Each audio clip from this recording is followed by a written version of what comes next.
Assalamualaikum warahmatullahi wabarakatuh. Waalaikumsalam warahmatullahi wabarakatuh. Mari dimulai. Bismillahirrahmanirrahim. Ada pertanyaan dari brosur? Pertanyaan berkaitan dengan brosur cukup, Ustaz?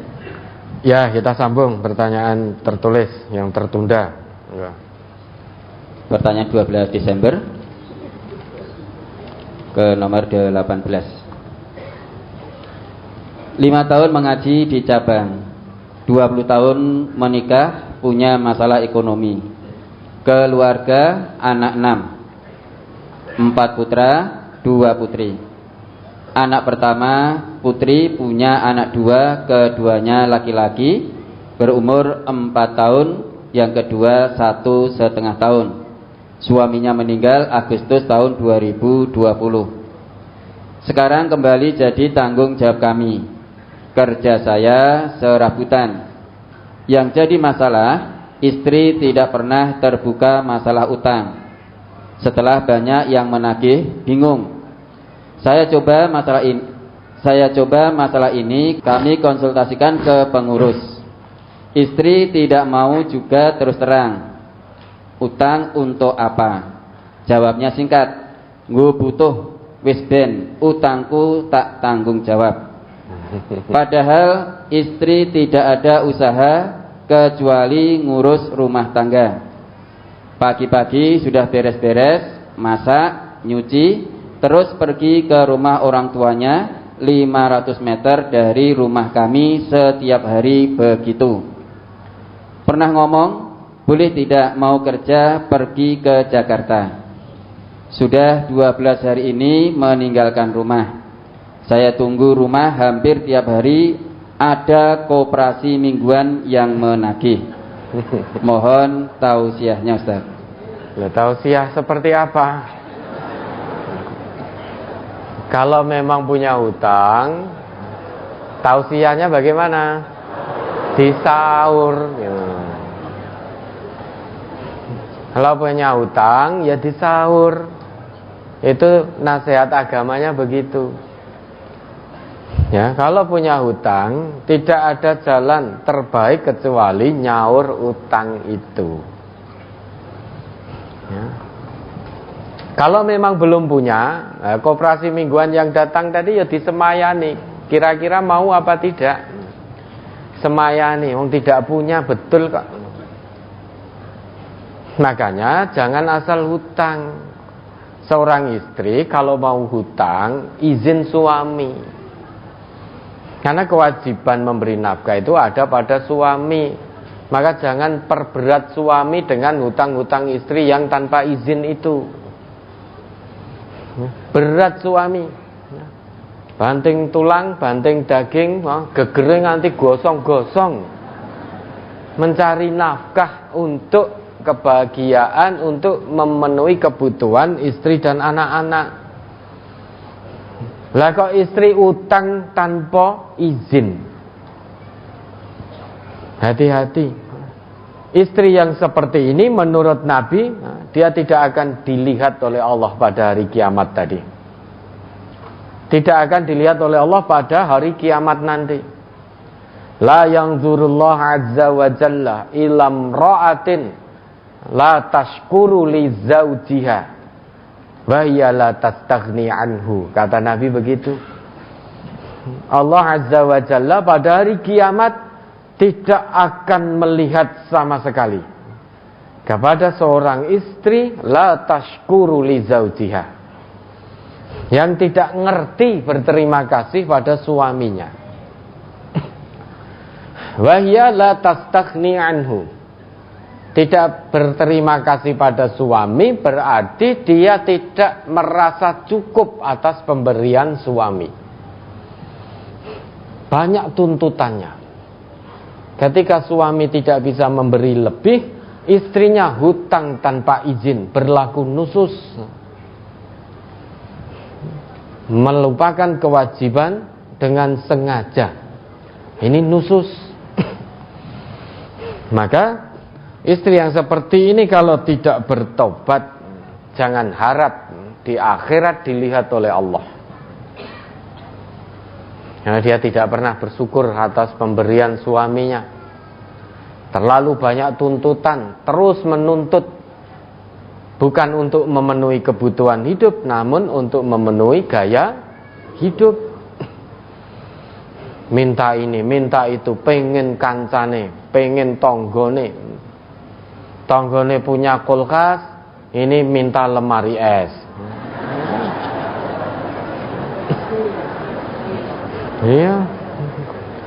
Tetangganya bisa dibelikan perhiasan oleh suami, istrinya ngedrel pada suami, pengen perhiasan yang sama. Tetangganya rumahnya dicat, ini juga minta dilabur. Jadi apa yang diterima oleh istri tetangga, istri yang seperti ini selalu nuntut pada suaminya. Tetangganya dibelikan sepeda motor, istrinya minta juga. Dibelikan mobil, istrinya juga minta. Ya. Istri yang seperti ini tidak pernah berterima kasih pada suami. Ketika suami tidak bisa memberikan apa yang diminta oleh istri, istrinya akhirnya hutang sana, hutang sini, tanpa izin suami. Kalau pagi sudah beres-beres kemudian pergi. Kenapa? Karena takut ditagih. Ya toh, tadi setiap pagi datang koperasi mingguan, biar saya ngedepi suaminya. Ketika ditanya suami untuk apa, gue butuh, padahal kebutuhannya untuk makan minum sudah diberi oleh suami. Suami sampai bingung, gue butuh apa gitu loh. Akhirnya butuh pokoknya wis ben. Sehingga butuhnya pokoknya wis ben. Nah, suami yang seperti ini kan bingung. Iki piye istriku ki ditanya, gue butuhnya apa? Butuhnya pokoknya wis ben. Mana ada yang jual pokoknya wis ben? Toko mana itu yang jual barang pokoknya wis ben gitu. Maka setiap hari datang koperasi nagih.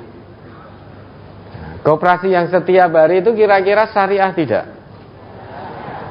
Jenengan loh ya yang nyebut, bukan saya. Sehingga nanti kalau yang diprotes jenengan, bukan saya. Nah, kalau koperasi yang datang itu memang tidak diikat dengan prinsip syariah, berarti itu riba. Riba. Orang yang dekat-dekat dengan riba, hati-hati. Berdirinya saja tidak bisa jejak sempoyongan seperti orang kemasukan setan. Coba diingat ayatnya itu, Al-Baqarah 271.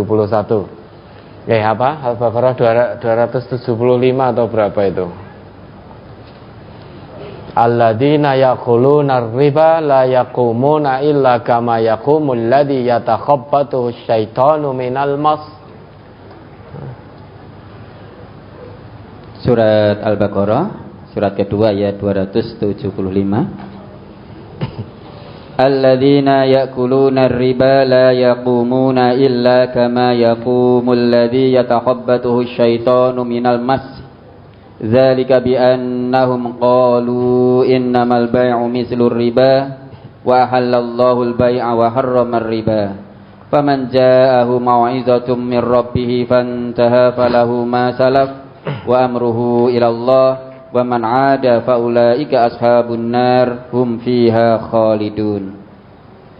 Orang-orang yang makan atau mengambil riba tidak dapat berdiri melainkan seperti berdirinya orang yang kemasukan syaitan lantaran tekanan penyakit gila. Ya toh, ini dulu. Orang yang terlibat praktek ribawi, dia tidak bisa berdiri. Dalam arti tidak tenang. Ya, baik yang memberi atau yang memakan atau yang diberi. Tadi koperasi yang datang, dia juga tidak bisa tenang. Moro ora enek, ora dibayar. Dia moro nagih. Setiap hari datang, tetapi ternyata orangnya yang ditagih tidak ada. Yang nagih jadi marah-marah, jadi teriak-teriak, emosi, hatinya tidak tenang karena uangnya khawatir tidak kembali. Maka dia juga sempoyongan seperti wong edan, nagih sana nagih sini, sing ditagih ora enek. Yang ditagih orang yang hutang juga seperti orang gila, sampai di rumahnya sendiri takut. Ya, berada di rumahnya omah-omahe dhewe lho, sampai takut setiap pagi harus cepat-cepat pergi meninggalkan rumah. Soalnya apa? Kalau tidak seperti itu nanti akan didatangi. Gek sing nagih, wah itu kadang dengan cara halus tidak bisa, terkadang dengan cara kasar. Sehingga sampai tinggal di rumahnya sendiri saja ketakutan. Di mana-mana menjadi tidak ada tempat yang aman. Harusnya baiti jannati menjadi baiti nari. Rumahku surgaku menjadi rumahku nerakaku, karena setiap hari ditagih. Sehingga jalannya sempoyongan, hatinya tidak tenang seperti orang kerasukan setan karena tekanan penyakit gila. Nah, maka bagaimana? Nah, selesaikan riba itu. Jangan tambah hutang lagi kalau belum bisa bayar hutang yang kemarin. Nanti pinjam koperasi ini ditagih tidak bisa nyaur. Untuk nyaur koperasi yang sudah jatuh tempo, gali lubang koperasi ini. Nanti ini juga jatuh tempo, tidak bisa nyaur, gali lagi koperasi yang ketiga.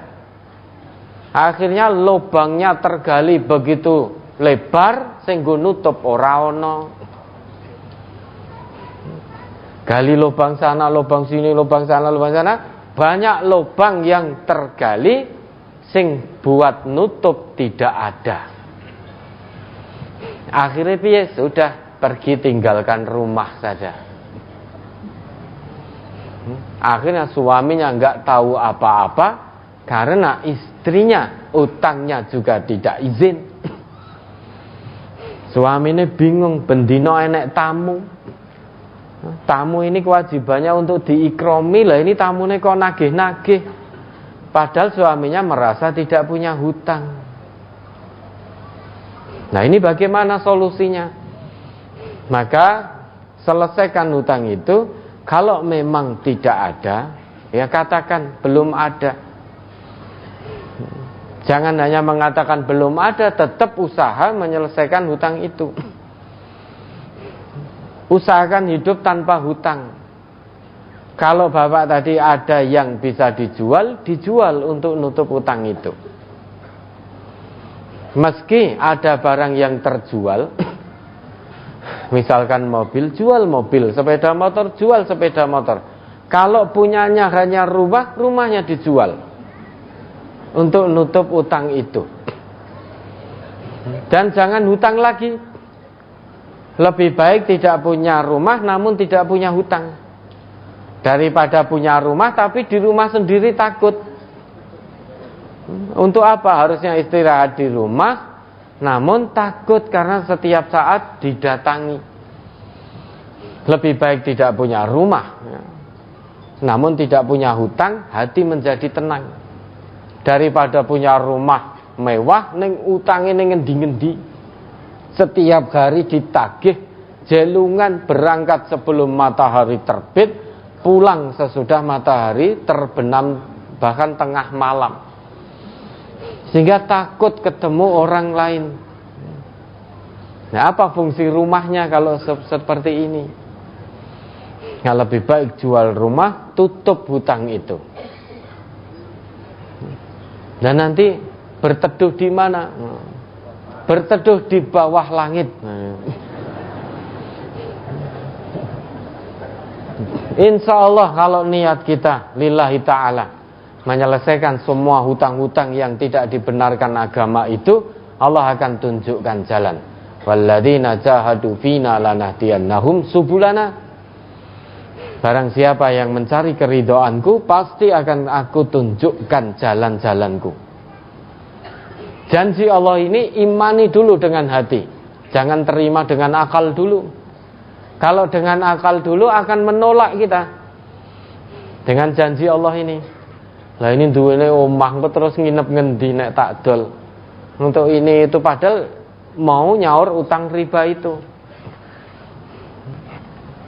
Kalau mau sambat pinjam ke teman ngaji, wong wis ya tak silih kabeh wisan.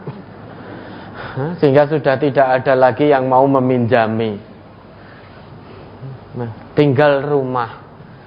Kalau kita hanya terima dengan akal, kita akan menolak. Engko terus nginep ngendi.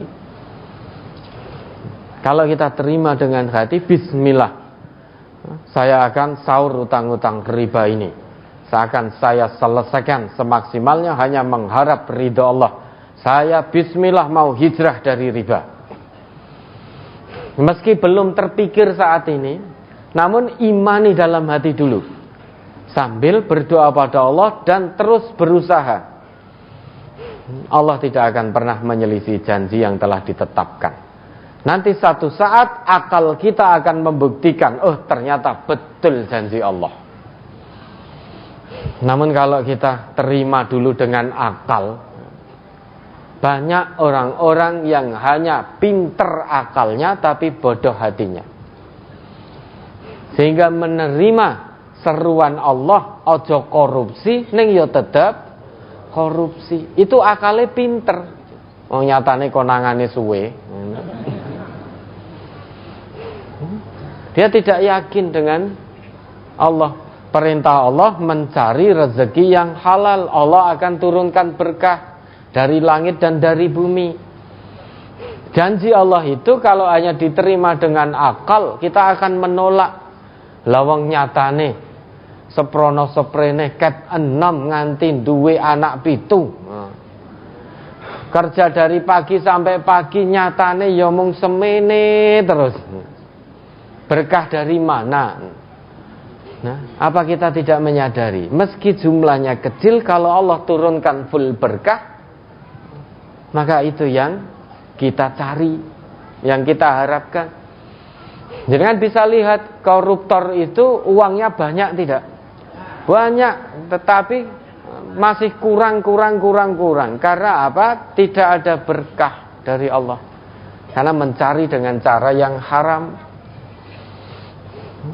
Beda, jangan saksikan koruptor itu. Ketoke uangnya banyak, makan enak, tidur di atas kasur empuk, tapi hati tidak tenang, hati tidak nyaman. Makan tidak enak. Bandingkan dengan orang lain yang mencari nafkah secara halal apapun kondisinya, ternyata tidur di atas lantai pun juga bisa ngorok. Makan nasi, sego karak jangan, SKJ itu yo luar biasa iso glegen, wah itu nikmat sekali. Habis dahar bisa sare dengan begitu nyenyaknya. Padahal hanya di atas lantainya belum keramik, masih leponan biasa itu. Makannya hanya nasi, duduh jangan sama lauk karak apa kerupuk, bisa glegeen. Habis itu bisa sare nyenyak karena hatinya tenang, turun berkah dari Allah. Ini yang kadang kita lupakan. Koyone nikmat itu nek duwe bondo akeh. Nek bondone sithik seolah-olah Allah tidak pernah memberikan nikmat. Pola pikir kalau hanya kita terima dengan akal, maka janji-janji Allah tidak akan bisa masuk, tidak akan bisa kita terima, karena akal biasanya menolak duluan. Sedangkan untuk meyakini, mengimani janji Allah dan Rasul, itu yang utama. Yang pertama adalah kerja hati. Bagaimana mungkin kita ngikromi orang lain, memberi makan orang lain, wong hartanya berkurang kok bisa dijamin bertambah? Ini bagaimana mungkin? Man kana yu'minu billahi wal yaumil akhir falyukrim dhaifahu. Nyugui uang kok bisa berkah bagaimana? Harta berkurang kok. Rugi no kita. Lah itu kalau kita hanya dengan akal hitung-hitungan manusia. Kita nyugui orang habis 1 juta, berarti wah uangnya kelong 1 juta, eman-eman. Kita hanya menerima janji Allah dan Rasul dengan akal. Hitung-hitungan matematika manusia, bukan matematikanya Allah. Kalau matematikanya Allah, terima dulu dengan hati. Kalau sudah sampai bisa diterima dengan hati, maka janji Allah, janji Rasul itu menjadi komitmen kita, kebutuhan kita kepada Allah. Maka hati akan tenang, datang tamu sugui semaksimalnya, sebagai bentuk ikram kita. Wes ora iman-iman gitu loh, tidak iman. Kalau masih iman berarti kita menggunakan akal. Wong nyugui semaksimal kita, semaksimal yang kita punya. Nah, oleh karena itu terkait dengan pertanyaan tadi, maka yang utama pertama di sahur. Yang kedua, kalau memang datang yang nagih, katakan terus terang belum punya. Kalau memang belum punya. Yang ketiga, kalau ada sesuatu yang bisa dijual, dijual untuk nyaur utang itu. Yang keempat, kalau utang itu belum bisa disaur, jangan nambah utang lagi. Karena kalau kita gali lubang lagi, maka lubang akan semakin besar. Dan tidak ada yang dipakai untuk nutup. Yang keenam, berusaha ikhtiar insani dan ilahi, mohon ampun dan berdoa kepada Allah. Nabi pun yang senantiasa berdoa dalam sholat beliau, mohon dijauhkan atau berlindung kepada Allah dari berbuat dosa dan hutang. Dalam sebuah hadis disebutkan, an Urwata anna Aisyata radhiyallahu anha akhbarathu, dari Urwah bahwasanya Aisyah menceritakan kepadanya, anna Rasulullah sallallahu alaihi wasallam kana yad'u fis sholati wa yaqulu, bahwasanya Rasulullah itu berdoa dalam sholat beliau dengan mengucapkan Allahumma inni a'udzubika minal ma'fami wal maghram. Ya Allah, sesungguhnya aku berlindung kepadamu dari ma'fam, perbuatan dosa, dan maghram, dari hutang. Ada orang yang mendengar itu lantas bertanya kepada Nabi, ma aksara ma tasta'izu ya Rasulullah minal maghram. Alangkah banyaknya wahai Rasulullah engkau berlindung kepada Allah dari yang namanya hutang. Apa jawab Nabi kita?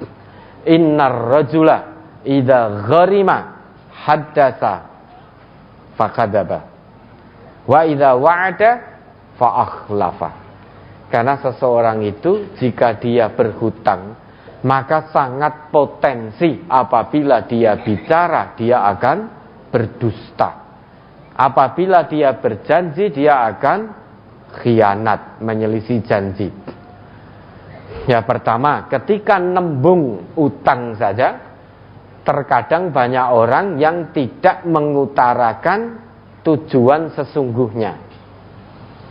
Karena kalau mengutarakan tujuan sesungguhnya utang ini untuk apa, khawatir tidak diberi. Maka tujuannya meski dengan sesuatu yang mencuri rasa iba orang yang akan diutangi tadi. Sebetulnya untuk tujuan lain, namun nembunge ini untuk tujuan biaya rumah sakit anak saya, ini harus opnam begini sakit ini. Padahal untuk tujuan yang lain. Padahal untuk tujuan lungo, pergi kemana, atau untuk tujuan gali lubang, nutup lubang yang satu. Namun kalau itu dikatakan sejujurnya, tentu tidak akan diberi. Maka anaknya, istrinya dikorbankan, dilorok-lorok ke, biar tujuan dapat silian duit. Nah, ini bicara saja sudah menipu. Dan nanti janji, Pak niki saestu mengke 1 minggu kula wangsul ke. 1 pekan saya kembalikan, 1 bulan mungkin saya kembalikan. Betul. Dulu ketika belum disilihi, setiap hari datang, setiap hari telepon atau WA, menanyakan kabar dan menanyakan kapan mau cair. Begitu cair, hanya 1, matur nuwun Pak, mugi-mugi dados amal soleh, insya Allah kula sesuai dengan janji 1 bulan saya kembalikan. Tenan, mendekati 1 bulan, wis lali, ditegur, disopo, ditelepon ra diangkat, iki mesti nagih hutang iki.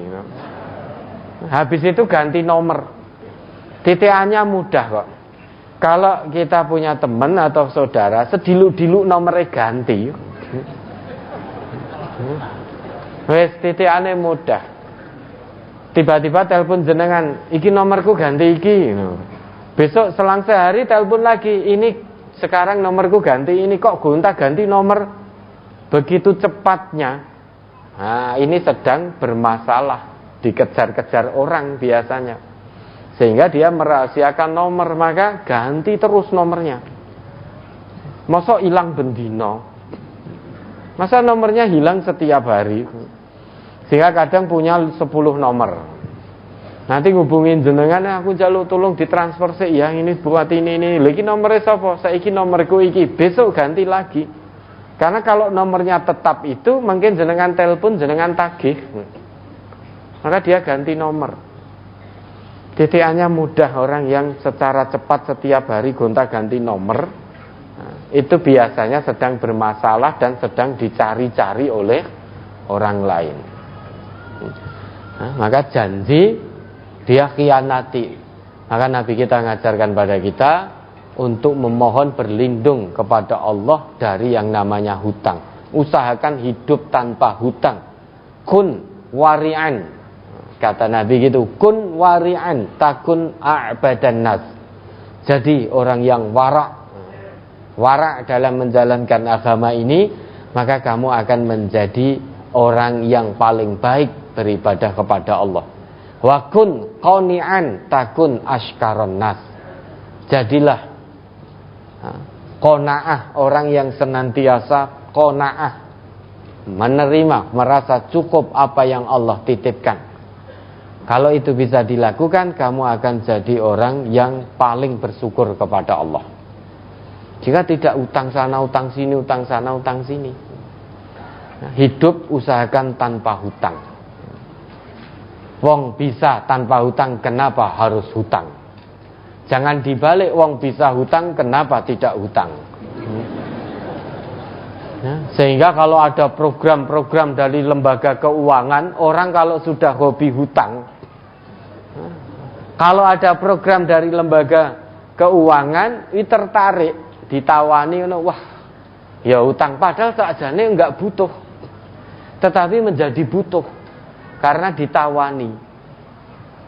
Nah, ini karena hobinya sudah hutang, sehingga punya prinsip, kalau bisa hutang, kenapa tidak hutang?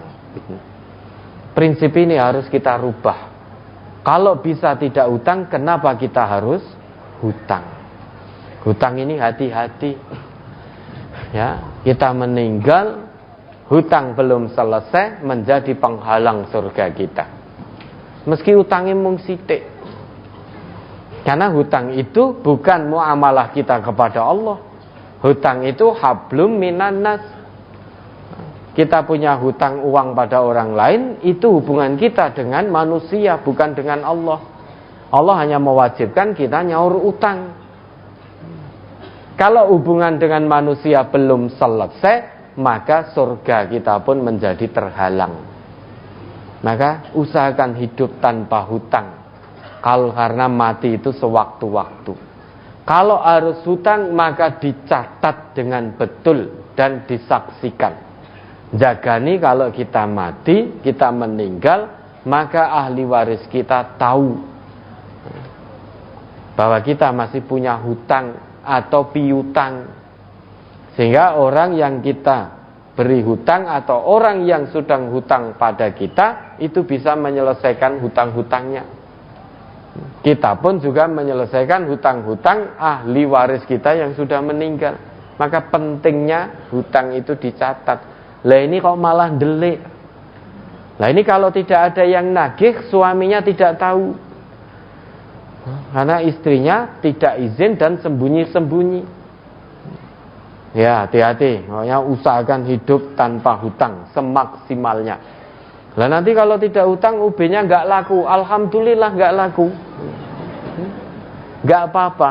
Berarti ekonomi warga MTA sudah mapan semua. Alhamdulillah. Begitu pula. Ini kan ibaratnya sama. Seorang dokter atau yang punya rumah sakit harus mendoakan kesehatan untuk orang lain. Jangan doakan orang lain sakit. Kalau rumah sakitnya kosong, dokternya tidak ada pasien, harusnya bersyukur. Kenapa? Berarti sehat semua. Sehat semua. Ini ya sulit antara dua pilihan. Mendoakan sehat, engkau sepi. Mendoakan sakit, menyalahi agama.